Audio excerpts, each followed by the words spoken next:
James était le directeur d'une petite entreprise de design graphique à Londres.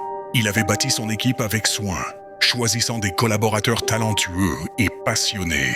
Parmi eux, Sarah, une graphiste brillante mais au caractère bien trempé.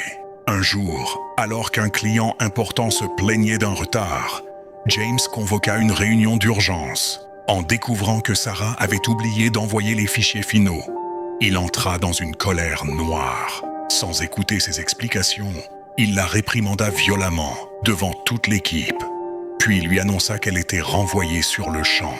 Sarah, humiliée, quitta les locaux en larmes. Le lendemain, James apprit que Sarah avait traversé une période difficile. Son père était hospitalisé et elle avait jonglé entre travail et famille.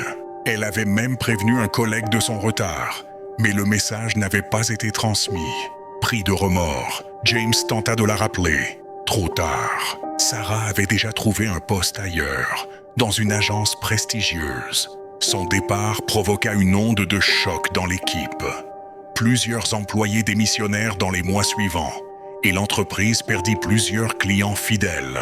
James confia plus tard à un ami. « Si j'avais pris le temps de respirer, d'écouter, de comprendre, j'aurais évité de perdre l'une de mes meilleures collaboratrices. » Morale.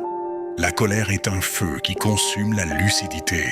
Une décision prise sous son emprise peut détruire des relations, des opportunités et parfois des rêves.